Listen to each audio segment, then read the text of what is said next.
Bonjour à tous. Bonjour Bonjour à tous. Bruno. Bonjour Laetitia et bonjour à tous. Alors, ce matin, on va vous parler fidélisation. Donc, comment fidéliser vos clients avec Ideal CRM. Et on se rend compte que c'est très important de les fidéliser parce que déjà, ça coûte beaucoup plus cher d'acquérir de nouveaux clients que de retenir ceux qu'on a déjà à bord. Et puis, on a retrouvé un chiffre qui peut vous intéresser.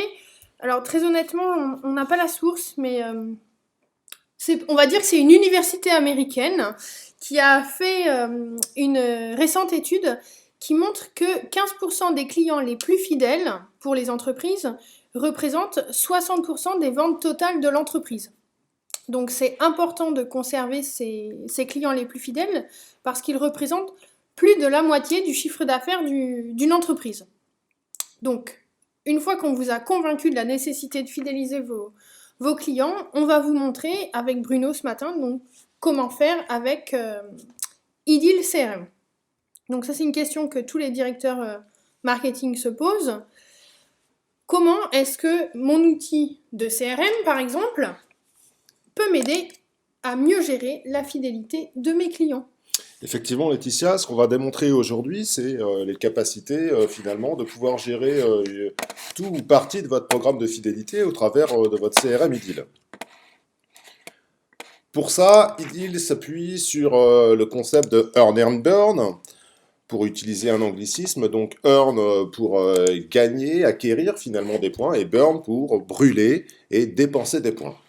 Donc la première étape pendant un programme de fidélisation, c'est d'abord finalement de récupérer des mouvements et d'acquérir des points. Cette acquisition de points, ces événements, ces mouvements finalement dans votre relation client, ça peut être, ils vont vous amener des points, quel que soit leur canal et quel que soit finalement l'objet de la relation que vous avez avec votre client. Donc ça va être parfois un paiement en caisse, automatiquement, je suis en boutique, j'ai acheté un produit, et ça me donne des points de fidélité. Ça va pouvoir être aussi parfois des points qui vont être donnés en dédommagement d'une réclamation, d'un litige que je vais pouvoir faire. Ça arrive avec de nombreux programmes de fidélité que vous connaissez sans doute. On va pouvoir aussi acquérir des points bah, avec des achats sur Internet, mais je dirais aussi même pour aller plus loin, dans toute la logique de navigation, dans tout le parcours d'achat finalement de votre internaute. Donc un achat sur Internet va effectivement apporter des points à votre client, comme, de la même façon qu'un paiement en caisse, mais vous allez aussi avoir cette dimension digitale du web qui va vous permettre par exemple de donner aussi des points de fidélité pour un commentaire ou un like Facebook ou sur tout autre réseau social par exemple.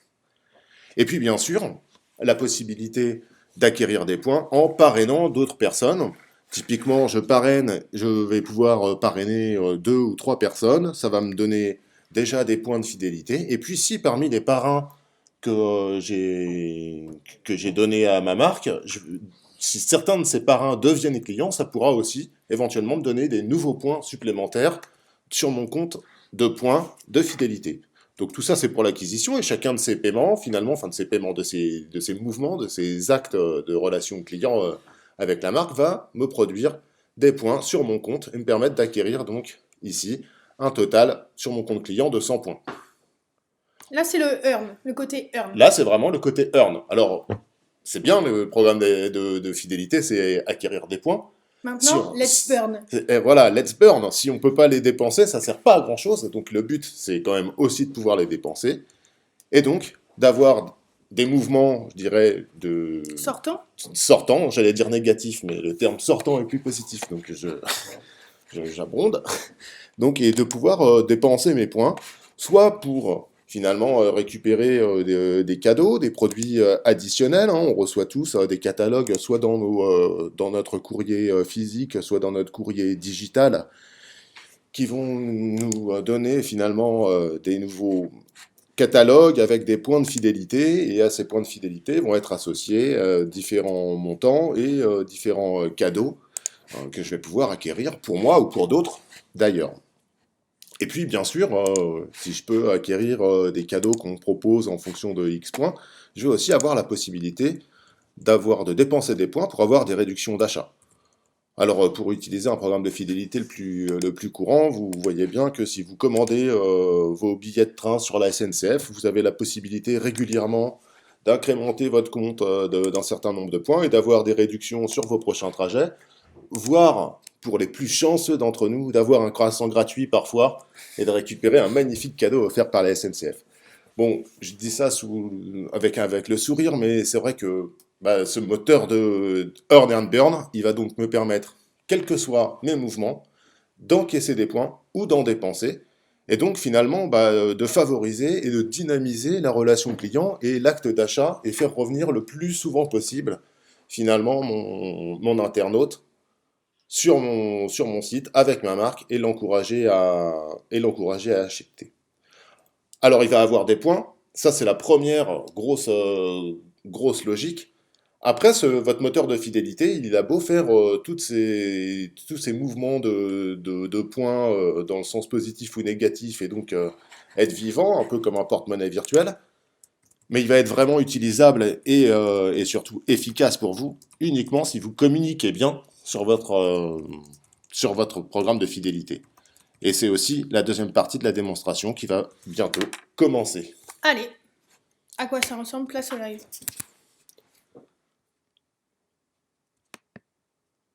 Alors, quand on parle de fidélité, je vais me mettre en plein écran, ce sera plus agréable pour tout le monde. Celle-ci. Donc, je travaille un peu sous Mac et je suis moins habitué, alors je demande des petits conseils à Laetitia. C'est ce petit temps de latence-là, pour être tout à fait transparent. Donc, dans Ideal CRM, toute la partie moteur de fidélisation, gestion des points finalement, elle va se gérer dans la partie marketing. Ça paraît assez logique, c'est souvent un programme marketing, ce moteur de fidélisation, donc il va s'administrer facilement, directement, depuis le Ideal Marketing et l'entrée ici, fidélisation. Avec finalement trois notions importantes, la possibilité de gérer les points, donc d'affecter des points à des personnes, on va y revenir, ou des entreprises, d'ailleurs, on va s'attacher plutôt à du B2C ce matin, mais on peut très bien fonctionner en B2B aussi sur le moteur de fidélisation, même si c'est plus rare. La possibilité d'automatiser la gestion de ces points et de s'interfacer soit en temps réel, soit en asynchrone avec vos systèmes qui, la plupart du temps, les autres briques du SI de l'entreprise, c'est souvent ceux-là qui vont porter finalement les mouvements de points. Hein. C'est pas Ideal en soi qui va porter l'information des points, mais souvent un outil de facturation qui va apporter des points ou des interfaces avec d'autres outils tiers pour savoir qui a dépensé des points ou gagné des points en fonction de tel mouvement. Donc ça, dans la partie importer fichier, on va voir comment on va pouvoir automatiser et importer ces mouvements de points qui viennent d'outils tiers. Et puis bien sûr, la gestion des points, la possibilité de voir qui et quand a obtenu des points, et donc de connaître le solde de chaque personne, qu'on retrouvera évidemment aussi sur la fiche de celle-ci. Alors, avant de commencer la démonstration, on a une première question, c'est depuis quand en fait ce moteur de fidélisation existe dans Ideal CRM? Alors, depuis quelle version? Depuis la Winter 2015, si je ne me trompe pas, voire la version d'avant, mais ça doit être la Winter 2015 si j'ai bonne mémoire. En tout cas, c'est pas une nouveauté propre des 2-3 derniers mois. C'est en effet quelque chose qui existe dans Ideal depuis maintenant un an et demi. Voilà, ça c'était pour Clara. Très bien. La réponse. Allez, maintenant la démo. Donc, on va commencer par la gestion des points et voir comment on peut affecter des points, comment on va pouvoir gérer donc des mouvements de points. Pour commencer, donc, une administration très simple, on va pouvoir choisir qui est concerné. Donc, on va sélectionner les personnes à qui on veut créer un mouvement de points. Ici, on va pouvoir rechercher, vous définissez ici vos critères de recherche. Et là, pour aller un peu rapidement, je vais choisir plusieurs personnes ici. Monsieur Aladin, Franck Arriga, Pierre Balic, Jeanne Balisto et Paul Batty. On va retrouver les différentes personnes que j'ai sélectionnées ici et je vais les valider. Donc là, on est en train d'attribuer des points à la volée à quelques personnes. À quelques personnes. C'est une gestion manuelle de points. Alors, soit parce que j'ai ma collègue d'à côté qui vient de me donner ses 5 noms parce qu'elle vient d'arriver dans l'agence et je ne l'ai pas fait automatiquement. Et donc, je vais le faire ici directement, moi, à la main, pendant que j'ai l'information. Je pourrais faire la même chose ici depuis des entreprises. Et puis, je vais pouvoir, une fois qu'on a choisi qui est concerné par ce programme de fidélité, les points qu'on va affecter là maintenant, on va définir ce qu'est cet échange de points. Donc, quelle action effectuer. On va avoir donc trois possibilités. Soit ajouter des points au compte de ces personnes. Ça incrémentera leur compteur automatiquement de la valeur qu'on leur donnera ici dans la catégorie points. On pourra aussi retirer des points à cette personne, parce qu'elles ont peut-être fait un retrait de points, profiter d'une réduction, donc on pourrait leur retirer un certain nombre de points. Et on pourrait carrément fixer leur compteur de points à une valeur donnée aussi. C'est le plus typiquement utilisé dans le cas d'une remise à zéro d'un moteur de fidélisation, ou d'une nouvelle année s'il y a des points qui sont valables que sur X temps. Donc voilà, finalement, pour réinitialiser le compteur des personnes qu'on a choisies. Ici, on a décidé que ces personnes-là, on allait leur ajouter 20 points de fidélité. On va pouvoir choisir la date. Par défaut, vous voyez que si elle est vide, ça sera la date du jour. Nous, on va dire que c'est aujourd'hui ou hier. On va mettre hier, par exemple, juste parce que je viens de récupérer l'information par email. Et je le saisis ici. Et puis, on va pouvoir saisir la raison, finalement, de ce mouvement de points. Parce que ce qui peut être intéressant aussi, c'est bien de savoir que monsieur Untel a dépensé 20 points, a récupéré 30 points et on en a dépensé 10. Il peut être intéressant pour vos statistiques et même à titre d'information pour pouvoir expliquer à la personne ces mouvements de points, d'où viennent ces mouvements. Donc ici, c'est 5 personnes qui ont eu un litige de facturation. Je vais donc pouvoir marquer ici, renseigner la raison, le but de cet échange de points, donc litige de facturation, que je saisis à la main. Alors après, si on voulait simplifier aussi cette saisie, ça pourrait aussi être des valeurs fermées, régies par une table de référence, hein, aujourd'hui par défaut, et parce que c'est ce qui est le plus ouvert pour être adaptable le plus rapidement et le plus facilement possible à tous vos moteurs de fidélité, c'est une saisie libre. Alors, j'ai défini qui était concerné, quelle action on allait faire, je vais donc exécuter ces mouvements de points. Vous voyez qu'ici, la mise à jour a été effectuée, le nombre de personnes mises à jour est de 5. Je vais pouvoir fermer ici automatiquement ma fenêtre et éventuellement refaire cet ajout ou remodifier le nombre de points ou encore modifier les personnes. Alors, là, je vois Laetitia me faire des gros yeux et me dire, d'un air de me dire que c'est un peu facile, mais ça va être un peu fastidieux de devoir se saisir toutes les personnes ou toutes les entreprises comme ça à la main pour créer des mouvements de points. Effectivement, la plupart du Disons temps... que c'est rare dans la réalité de gérer ça de manière individuelle. Exactement. Dans la vraie vie, et je l'ai caché tout à l'heure, j'ai omis de le dire un peu volontairement pour arriver à cette petite aparté, vous avez la possibilité aussi de gérer ces points en masse. Alors, ces points en masse, ils vont être gérés de plusieurs façons. Soit en utilisant ici vos ciblages et les populations, ça vous avez l'habitude aussi quand vous connaissez un petit peu IDIL CRM d'utiliser les populations, donc on va pouvoir aussi concerner ces échanges de points par des populations. Là aussi, tant qu'on est dans cet écran-là, c'est de l'administration manuelle. Maintenant, et avant de vous faire la démonstration de ça, ce que je vous propose, c'est de voir qu'il y a aussi la possibilité de gérer ces échanges de points, donc aussi bien les soldes négatifs que positifs, hein, enfin les échanges positifs ou négatifs de points, c'est de les gérer automatiquement, soit par des imports, soit en mode asynchrone, je veux dire, soit directement en temps réel, avec des interfaces, je dirais, de technologie plus temps réel. On va les détailler tout de suite et ensuite faire la démonstration de ça. Je reviens, je retrouve pas mon petit PowerPoint, mais le voilà. Tac. Et donc là, si on a créé nos échanges et nos mouvements de points manuellement, il est donc évidemment possible, pour des gros volumes et aussi pour se simplifier la vie et éviter les erreurs de saisie, d'automatiser ces échanges de points, ces mouvements de points. On va pouvoir les automatiser, comme je le disais, de manière asynchrone, soit par des échanges de fichiers en mode batch et les automatiser, mettons, toutes les nuits. C'est-à-dire que le SI, en fin de journée, va générer un fichier des échanges de points que vous voulez importer dans votre CRM. Le fichier va être poussé à IDIL CRM, IDIL va analyser ce fichier et l'importer via des mécanismes d'import qu'on va voir dans quelques minutes, et les points seront intégrés directement dans votre programme de fidélité et dans votre CRM. Ça, c'est pour un échange de type asynchrone. Évidemment, il y a toujours un petit temps de latence. Le SI doit envoyer un fichier et le fichier doit être interprété par IDIL. Donc, c'est des logiques de synchronisation efficaces, très courantes. Et vous pouvez de toute façon régler la fréquence d'échange et d'import dans IDIL. On recommande plutôt de faire ça quotidiennement, voire bi-quotidiennement, si vraiment vous avez des problématiques de réactivité et de temps par rapport à ça. Et si la problématique, de toute façon, d'immédiateté de ces points est importante pour vous, IDIL a pensé à ça aussi, évidemment, et a mis en place dans son API des web services IDIL qui permettent au SI directement d'appeler IDIL et de lui transférer les points en temps réel, cette fois-ci, dans votre CRM. Alors là, ça dépend, c'est toujours réalisable, ça dépend finalement de votre SI. Est-ce que lui est capable d'appeler les web services IDIL et de les mettre en place?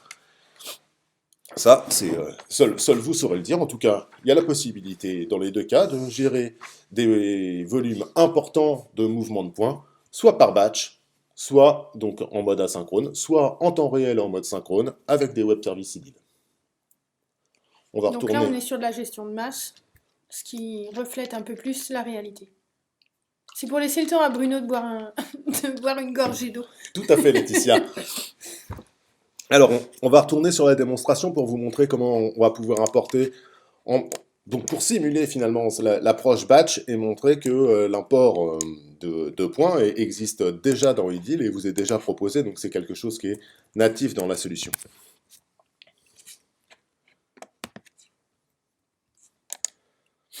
Alors, nous revoilà dans IDIL et dans notre moteur fidélisation, vous voyez qu'on a importé le fichier qui va me permettre, finalement, qui va être ni plus ni moins que la tâche qui va être automatisée pour importer un fichier de mouvement de points dans IDIL.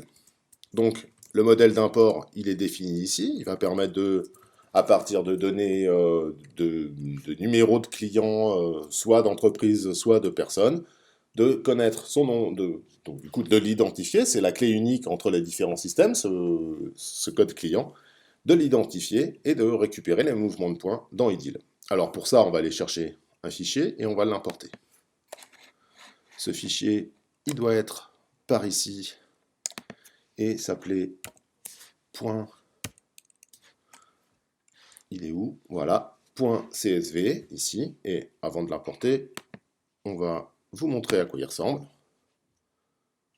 On va essayer de le refaire proprement. Oh, j'ai des gros doigts ce matin. Alors vous voyez que c'est un fichier très simple, hein, donc un fichier Excel CSV ici, avec le code client d'entreprise ou de personne. Ici on est dans une logique plutôt B2C, comme je vous l'ai dit tout à l'heure, donc j'ai vraiment que des personnes. La date, ici de l'échange, si je faisais un import de ces fichiers que toutes les semaines, bah, j'aurais un fichier peut-être plus gros, mais avec des dates de rempli. Par défaut, le système sait que si aucune date est remplie, c'est la date du jour. Et puis, le motif finalement du mouvement de points. On peut voir ici que le client, la personne qui a le numéro de client 57, va gagner 20 points pour l'achat d'un produit en ligne. De la même façon, cette personne-là, ici, va gagner 5 points pour avoir fait un like Facebook, etc. Et on pourrait avoir ici une liste infinie. Alors, juste tout à l'heure, Bruno parlait du motif en fait de gain de points. Donc, on l'a vu tout à l'heure, quand on gérait de manière individuelle, c'était un champ libre de texte. Juste une petite chose, c'est quand même pas mal de le gérer dans une table de référence, parce que ça peut faciliter le travail sur les ciblages, par exemple. Donc, c'est comme pour les fonctions, c'est bien d'avoir deux lignes. Un qui est une table de ref, un autre qui est du champ libre pour vraiment avoir l'intitulé du poste exact. Les fonctions, c'est pour faciliter le ciblage. Là, pour le motif, on vous conseille un petit peu la même chose, c'est de restreindre en fait, de contraindre en tout cas la saisie par des choix de champs qui sont pré-remplis. Alors on pourra même la contraindre tout ou partie, c'est-à-dire qu'on pourrait avoir effectivement la possibilité de choisir une catégorie d'actions de points, enfin de motifs, hein, de l'achat par exemple, et puis après de le sous-catégoriser encore, toujours pour pouvoir faire des statistiques. Est-ce que je fais plus d'achats en ligne? Est-ce que je fais plus d'achats en magasin? Alors la plupart du temps, votre ERP ou votre outil de facturation, il saura déjà faire ça si vous avez un outil décisionnel ou si vous utilisez déjà peut-être Ideal pour votre service commercial et récupérer l'ensemble des opportunités et des actions qui sont faites avec vos clients. C'est aussi possible de le faire à partir des points de produit et de la fidélisation. J'ai tendance à dire fidélité à la place de fidélisation, c'est étonnant. Bon, mais revenons maintenant à notre import. Donc on a vu le modèle de ce fichier. Je vais choisir ce fichier là, enregistrer finalement l'exécution de mon import. L'import a été lancé, je vais pouvoir fermer cette fenêtre. L'import est en cours et d'ici peu, il va être réalisé. Ah oui, pas vu. Voilà, pardon. Donc l'import a été effectué. Sur les 24 lignes de notre fichier, 23 ont été sauvées, une a été malencontreusement non importée, mais c'est logique. C'est la première ligne de notre fichier que j'avais laissé exprès. C'est la ligne d'en-tête pour vous permettre de voir les données et à quoi correspondaient ces données. Donc ça, c'est tout à fait logique. Donc qu'est-ce qui se passe maintenant? On a fait cet import et ça, c'est la logique finalement d'automatisation qu'on vient de voir. On va pouvoir voir maintenant tous les échanges de points qui ont eu lieu et tous ces mouvements. Alors on va pouvoir d'ailleurs rechercher par motif, et effectivement aussi par personne, hein, combien de points éventuellement, à quelle date, etc. Mais par défaut, vous allez avoir la liste de tous les échanges. Et vous voyez que par défaut, on les trie par date, parce qu'on veut souvent voir plutôt les derniers échanges. Ben là, on peut voir que ici, on a eu le 13, donc là, à l'instant, là, on a importé des points, 30 points à Monsieur Ford, 5 points à Monsieur Jimmy McNulty, le fameux pour un like Facebook, etc. Et cette liste, elle est évidemment triable, donc soit par les moteurs de filtre ici que vous avez là-haut, soit directement depuis les listes, en cliquant soit par le code client. Ça c'est très bien, on a fait de l'import, de points manuellement, on l'a fait de manière automatique ici. Ce qui peut être intéressant, c'est finalement de voir ces mouvements de points au niveau d'une personne. Vous avez communiqué des points, j'en acquiers, mais il peut être intéressant de savoir quand une personne revient en agence ou repasse en caisse, combien elle a de points, et Ideal porte cette information. Elle le porte ici au niveau de la fiche, alors on va aller par exemple sur Stéphane Durand. Sur la fiche de Stéphane Durand, dans l'onglet Scoring, vous avez ici une entrée Fidélisation, qui vous affiche son score. Premier niveau d'information. Moi d'ailleurs, dans certaines démonstrations, j'aime assez remonter ce score de fidélisation dans l'infobulle de la personne, comme ça à tout moment de la navigation, je peux savoir exactement son niveau de fidélisation. Et puis après, si je suis un peu curieux, je vais pouvoir voir le détail de ce score. Et en cliquant directement ici, je vais voir l'ensemble de son historique de mouvement de points. Alors typiquement ici, pour une réclamation, en début d'année 2015, ça fait déjà un moment, j'ai récupéré 15 points. Et puis en début d'année 2016, cette fois-ci, pour un achat en ligne, j'ai dépensé 10 points pour un cadeau. Et puis là, aujourd'hui, en tant qu'import, j'ai récupéré 20 points liés à l'achat d'un produit en ligne aussi. Alors ces informations, vous pouvez, si vous le souhaitez, hein, comme l'ensemble des listes Ideal, les exporter sous Excel, soit pour les traiter d'une autre façon, les importer dans un autre système décisionnel, ou ensuite, carrément, les utiliser dans des KPI.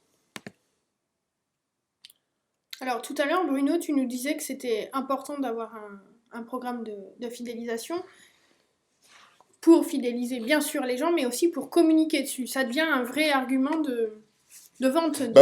Oui, Laetitia, parce qu'en fait, ces points, c'est bien, tout le monde a des points, c'est intéressant, mais si vous ne communiquez pas assez souvent à vos clients sur l'acquisition de certains points, l'utilisation de certains points, ou en tout cas pour leur rappeler qu'ils ont un programme de fidélité qui va pouvoir leur amener des avantages et donc les encourager à aussi finalement à vivre avec vous et à dépenser encore et faire un petit peu d'upselling, de cross-selling, etc.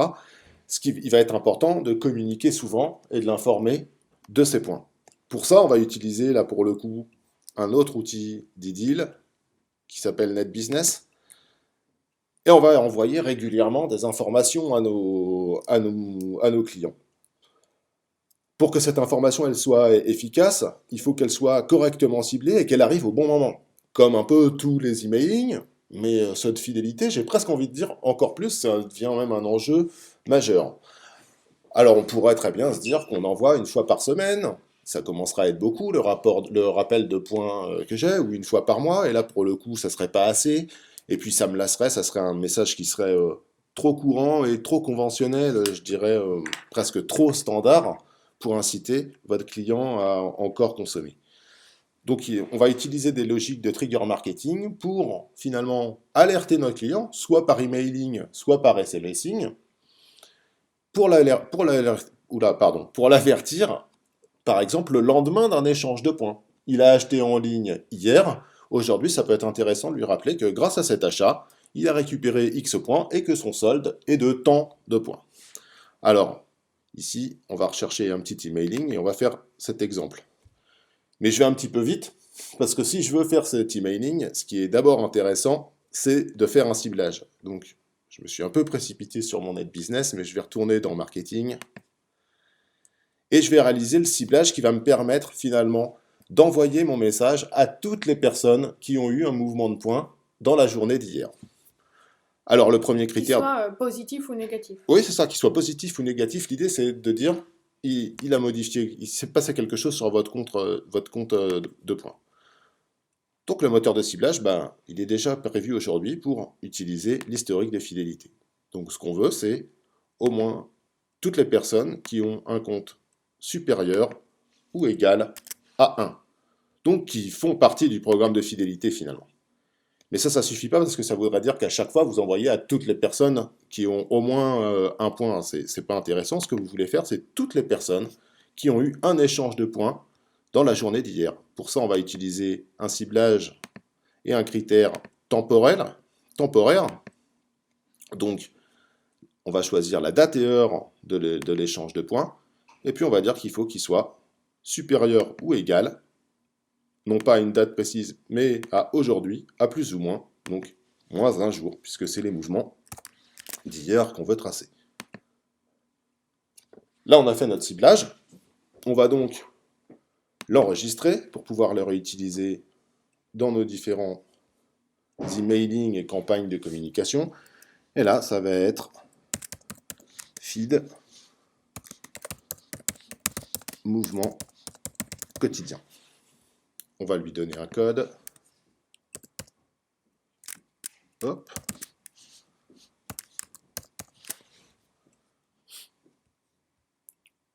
Et on va conserver qu'une seule fonction. Je vais enregistrer ce ciblage. Et maintenant, une fois que ce ciblage est prêt, je vais enfin pouvoir faire mes campagnes de communication et donc aller sur NetBusiness. Alors, je vous passe la saisie totale d'un grand emailing, mais on va quand même aller dans l'un qu'on a préparé ici, votre relevé de points. Puisque c'est ce relevé de points qu'on va envoyer quotidiennement aux personnes qui ont donc eu un mouvement. Pour ça, on va modifier ce modèle.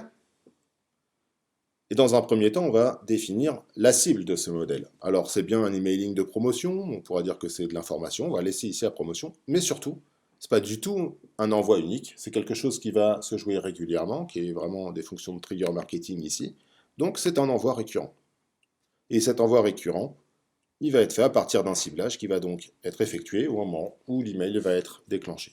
Alors, le ciblage, c'est celui qu'on vient de choisir, feed mouvement quotidien ici, et donc automatiquement tous les jours, cet emailing sera envoyé aux personnes qui seront éligibles au ciblage Voilà, qu'on a le défini. ciblage sera joué chaque jour et l'email sera envoyé chaque Alors, jour aux personnes qui sont dans le ciblage. j'étais un peu rapide d'ailleurs en disant comme ça, juste en ayant fait ça, il va être envoyé chaque jour. C'est un envoi récurrent à cette cible. Et maintenant, je vais définir quand est-ce que je l'envoie.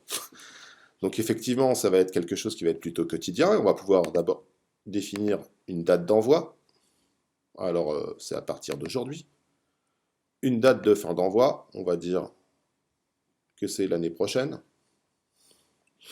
Et je vais donc saisir la même date et la modifier à la main d'ailleurs, ça aurait été plus intéressant directement comme ça. Et je ne sais pas me servir. Voilà, pardon. Et puis on va définir les jours de la semaine pour lesquels je veux envoyer mon message. Alors je veux que ce soit le lundi, le mardi, le mercredi, le jeudi, le vendredi. Et puis comme je suis quand même dans un univers... On a dit qu'on était sur du B2C. Voilà, on est sur du B2C, donc je vais plutôt aussi sélectionner le week-end, parce que là j'ai aucun problème à sélectionner aussi le samedi et le dimanche. D'ailleurs, vous voyez que l'autocomplétion fonctionne aussi. Et puis vous avez aussi la notion de délai de rétention qui vous permet de ne pas réenvoyer trop souvent le même message à vos clients. Je perds mes mots. Une fois qu'on a défini notre récurrence de message et finalement la cible de notre message, on va définir le message en lui-même. Alors un modèle a déjà été créé ici. J'ai un problème de scroll avec Mac et mes gros doigts. Ok, donc c'est juste comme ça, tu cliques. Non, c'est là, avec deux là doigts. j'ai le bouton. Là, ah oui, Ok, là t'es dans le message. parfait. Alors, le modèle de message, c'est un modèle qu'on vient d'importer. Et puis ici, ce qui est important, c'est de le personnaliser. Donc vous voyez qu'ici, on va le personnaliser pour le rendre le plus pertinent et puis se sentir le plus concerné par l'email. On va rappeler le prénom, éventuellement le nom de la personne qu'on contacte. Puis le but, c'est de rappeler le nom le score de fidélité de cette personne. Donc on va aussi, ici, ressortir le nombre de points de fidélité au moment de l'envoi de l'emailing. La prénom, score de fidélité, c'est Ce sont des champs de fusion. une écriture que vous connaissez, voilà, c'est les champs de fusion. Exactement. Et puis, dernier petit point, qui peut être intéressant, j'ai perdu aussi le scroll. Ça y est, je commence à m'habituer. Vous avez aussi... Non, je ne m'habitue pas. Qu'est-ce que tu veux faire? Je veux juste scroller.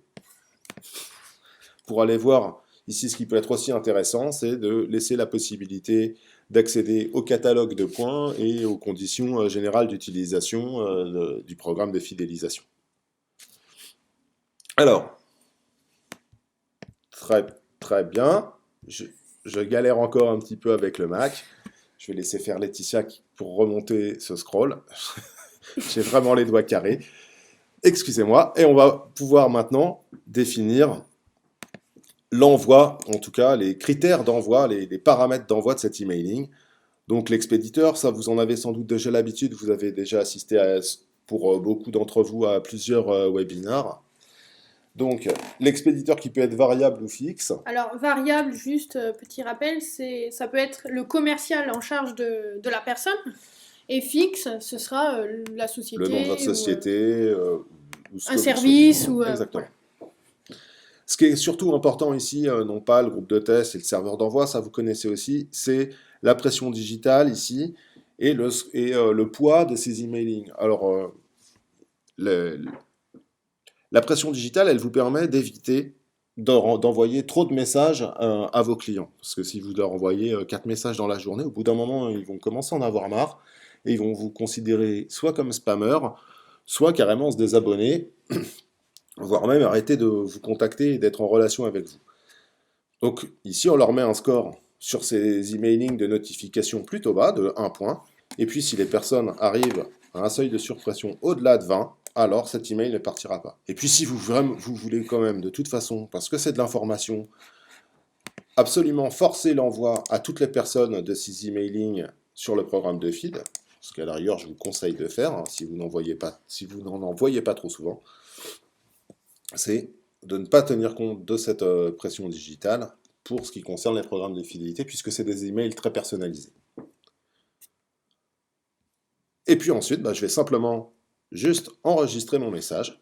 Et alors, tous les jours de la semaine, pour les personnes qui ont eu un mouvement de points sur leur compte de fidélité la veille, ils recevront l'email qu'on vient de configurer. Une fois qu'on aura cliqué sur Une fois qu'on démarrer. aura démarré la récurrence, je ne le lance pas là parce qu'il y a peu de personnes qui vont recevoir l'email, qui sont des emails de test là, dans la base de démo. Mais effectivement, pour que vraiment la récurrence se lance, vous avez ce bouton démarrer la récurrence qui est disponible et qui, du coup, à ce moment-là, va automatiser la tâche pour du début, de la date de début à la date de fin de l'envoi paramétrée ici dans l'onglet récurrence. Alors, tout à l'heure, tu as fait une petite aparté sur la pression digitale. On a une question de Johan Oui. qui nous demande si la pression digitale n'est gérée que par NetBusiness ou n'importe quelle interaction sortante.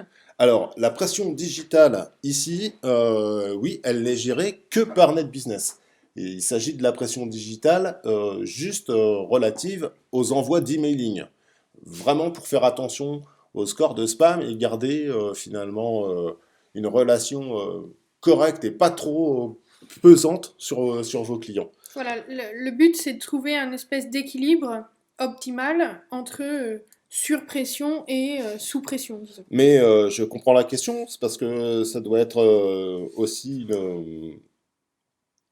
Johan doit connaître aussi le score de pression marketing qui, lui, peut aussi être. Qui a un autre compte, finalement, un autre score de pression, et qui, lui, est aussi relatif aux différentes interactions. Aux événements, par exemple. C'est ça. Un événement, à une interaction, et à chaque type d'interaction, on va pouvoir rajouter un point de scoring marketing, et ainsi aussi veiller à pas chercher à trop rencontrer la personne, prendre trop de rendez-vous, ou Donc, lui envoyer trop de chaque courrier, action, etc. sa pression. Chaque action, sa pression. Euh, alors, ok, Johan nous dit ça marche, donc il a dû avoir sa réponse. Tant mieux. Tout à l'heure, Bruno, tu nous parlais d'emailing, tu nous as vite évoqué le coût du SMS. Oui, alors, bah, vous voyez ici, les campagnes d'envoi en masse et en récurrence comme ça sont valables pour les emailing, mais aussi pour les SMSing, de la même façon que vous allez avoir cet envoi récurrence et cette personnalisation du message. Alors, fatalement, c'est du SMS, le message sera moins long et moins sexy qu'un emailing, mais sachez que vous pouvez faire vraiment vos campagnes de communication sur votre programme de fidélité, de fidélisation. Alors, je ne sais pas comment on dit, décidément aujourd'hui. Mais en tout cas, soit par le canal email, soit par le canal SMS. Après, comme on a cette notion de canal préféré, on peut peut-être jouer avec les deux suivant les clients. Oui, en fait, on pourrait très bien avoir deux ciblages un peu différents qui vont nous jouer et choisir où on va cibler selon les canaux et avoir nos deux campagnes différentes. Même après, presque pouvoir tester quel est l'impact le plus important. Est-ce que c'est les personnes qui sont plutôt sur le canal SMS ou sur le canal emailing? Ok. Alors, si on revient au slide. Et qui sont là. Alors, non, c'est bon. Donc, si on récapitule ce qu'on a vu, on a fini pour la démo. Donc, si vous avez des questions qui vous viennent, hein, n'hésitez pas. Vous avez vu où se trouvait l'espace de chat. Si on récapitule un petit peu ce qu'on a vu, donc le moteur de fidélisation donc gère les points que ce soit en entrée ou en sortie. Donc, on est sur un concept d'earn and burn. On a vu qu'on pouvait affecter des points de manière unitaire. Donc, ça, c'est ce qu'on a vu à la volée, voilà, sur les personnes et les entreprises. Donc, le modèle est aussi bien B2C que B2B. Et on a vu également qu'on pouvait affecter les points en masse, soit avec de l'import de fichiers CSV, comme tu nous as montré, ça. De manière asynchrone ou synchrone. C'est ça, ce qui est important, c'est d'automatiser finalement la possibilité avec IDIL, d'automatiser vos échanges de points avec les différentes briques de votre système d'information qui, lui, souvent gère ces mouvements de points et il y a déjà cette notion-là. Donc on va récupérer ces fichiers générés par vos applications tierces et s'interfacer avec elles, soit de manière synchrone par les web services, soit de manière asynchrone avec de l'import de fichiers batch. Et puis on a vu du coup que ce qui est important pour que ce programme soit efficace, c'est la communication et la possibilité de savoir communiquer les points de cette personne à tout moment de sa relation. Donc, la vue à 360 va vous permettre de donner le nombre de points de cette personne et ses mouvements. On l'a vu tout à l'heure. On va pouvoir communiquer ensuite par emailing, par SMSing, à travers de campagnes transactionnelles et ciblées toujours au bon moment. Alors, une petite question de Gaëtan. En standard, la fonctionnalité est donc, entre guillemets, limitée à une gestion de points, pas de génération de coupons de réduction ou chèque cadeau à partir d'un certain nombre de points, par exemple. Alors, par défaut, non. Enfin, oui, je veux dire, par défaut, oui, c'est bien limité, entre guillemets, à cette gestion de points, parce qu'aujourd'hui, c'est souvent vos OSI et vos applications tierces qui vont porter ces points. Après, et ça me fait la transition idéale avec la roadmap sur des fonctionnalités fidélisation, c'est justement la possibilité bientôt de pouvoir gérer un peu plus de choses et ces mouvements un peu plus automatiquement depuis le CRM sans avoir besoin d'autres outils qui géreraient ces échanges via le moteur de règles, la mise en place d'un moteur de règles qui va arriver très prochainement dans IDIL CRM et qui va me permettre finalement de scénariser tous les événements de dépenses et d'acquisition de points. Un événement CRM pourra représenter un mouvement de points. Typiquement, j'ai une opportunité qui passe à gagner, alors ça m'apportera X points. Est-ce que si je réponds à un formulaire, ça m'apporte aussi X autres points, etc. Donc la possibilité bientôt de scénariser donc, les événements et les mouvements, et donc de s'affranchir aussi d'une partie de vos SI. La possibilité bientôt de pouvoir gérer aussi vos échanges de points, je dirais automatiquement à partir de scénarios métiers. Donc un événement devient un mouvement de points, mais c'est valable aussi pour la gestion des parrainages. Vous savez qu'il est capable de dire qui parraine qui déjà, et on pourrait transformer du coup ces parrainages en un certain nombre de points, voire même suivre l'évolution du statut des filleuls et rajouter encore des points quand ceux-là deviendront réellement clients. Et puis enfin, alors j'espère que ça répond à votre question sur la gestion des points qui aujourd'hui est effectivement, je dirais, régie par des échanges et quelque chose de manuel qui n'est pas scénarisé.